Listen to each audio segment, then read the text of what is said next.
Hello, ladies and gentlemen, and the LGBT community at large, to the second episode and first bonus episode of the Pop Addict. So today we're going to be talking about the Pride Month Batman. I really want to do something for Pride Month this year in particular. Things have been a little hard with the whole tolerance thing lately. I'm not going to get into why or what. It's just been kind of rough on just everybody, and I want there to be some kind of awesome thing from us this year in 2020, because this has been a bad year. And let's just be honest, the world needs acceptance. So I figure no matter what, I wanted to throw my 2 cents in, not only just because of Pride Month, but as well as that this Batman is such a unique Batman.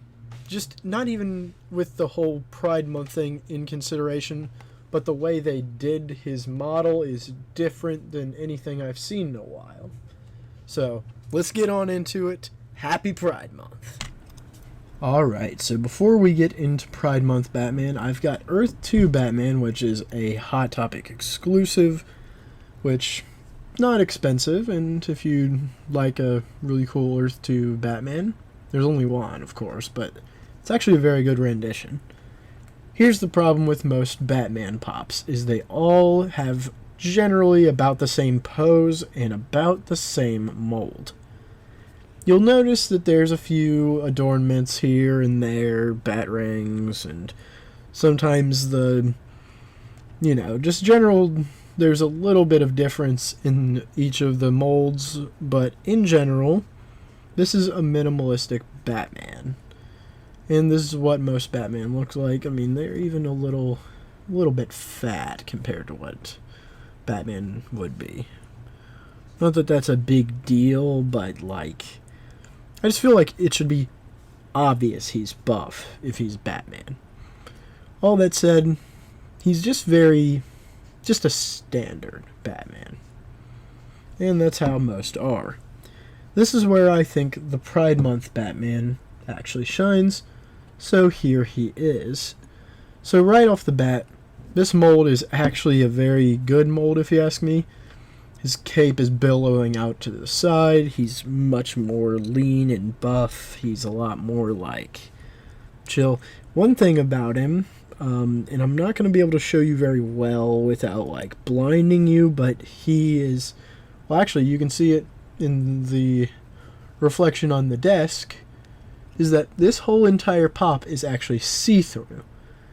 So you can definitely tell that this is a much more modern one than the other ones I own. I have 3 or 4 others like him, in the whole Batman situation. I have the Scarecrow and Popster Batman. I have the Batman v Superman Batman. I have Earth 2. Then I have this Pride one. I might be thinking of another one too, but I think I have 4. Maybe 5. Either way, I'm going to have myself a quick look around and play with this Batman and just see what I think about him. One thing to duly note though, as you can see, they have not changed up the mold of the head, so that's not points off, don't get me wrong. It's just quick observation.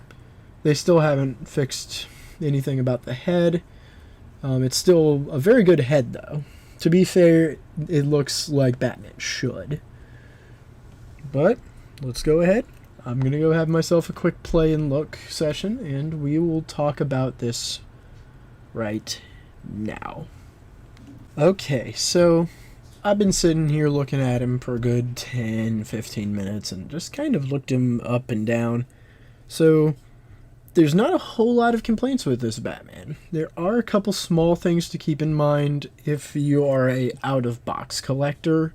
You want him out of box, which I'm an in-box collector for the most part, and I love my boxes, so given all that, here's a couple of things to keep in mind with the out-of-box people out there. Number 1, is if you look around his cape, it almost looks like it's been super glued. Like you can see these little faint lines right there. It's much harder to notice in like camera as opposed to real life, but trust me, it doesn't look good. The good thing is, if you are not planning on having him be looked at too much, you have him at a forward angle, it's something that's impossible to notice. But being that I try to say everything I can about each one of these and give you as much detail as I can, that's something to keep in mind.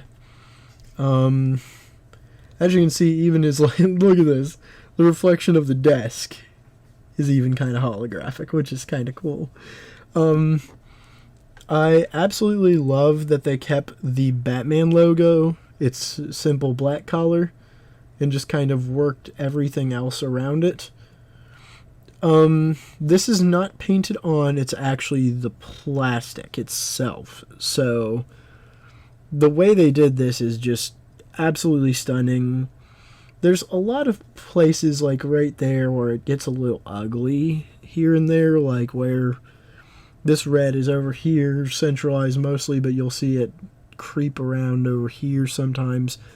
I know it's to get that nice gradient effect, but sometimes it breaks the gradient a little bit, especially right there on the cheek. I bet you that this is another one of those cosmetic flaws that only happened to this one, like this in particular one, but that's just something that's a possibility you need to keep in mind. Talking about the body, so you can actually see him, he's ripped in this, like you can tell. He's got like nice abs, he's got just a great like Batman mold. The boots look really a lot more correct than they do in any other Batman I've seen. I haven't seen some of the newer ones they put out in a while, but I stopped caring too much about Batman once I had my Batman vs. Superman one, because it just looked definitively like what I thought Batman should look like. I think I'm going to go back on the market for another Batman now that I've seen this one. I bet they use this mold to make a normal Batman too, and that would be super cool. I absolutely love the way they did the collars, how it just kind of sweeps across in a gentle, simple motion rather than just be a harsh line. Like right here is the rainbow pride collars, and that's what's obviously here. I like that they didn't force all the collars on. Like, see how this is like hard lines between each collar. I like that they went with a gradient look, because I don't think it could have worked as well any other way.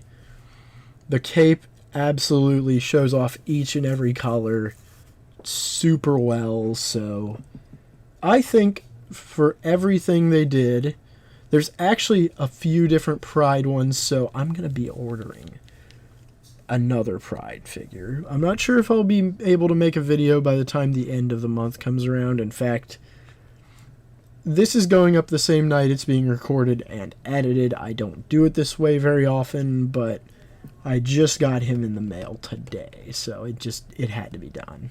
So either way, my score for this is, I don't remember how I usually score, but we're going to score it by 5 this time. No, wait, 10, sorry.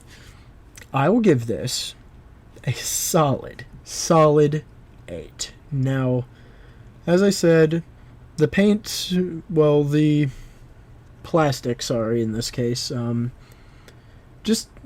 just looks kind of rough here and there, and it kind of breaks the illusion of there being a gradient.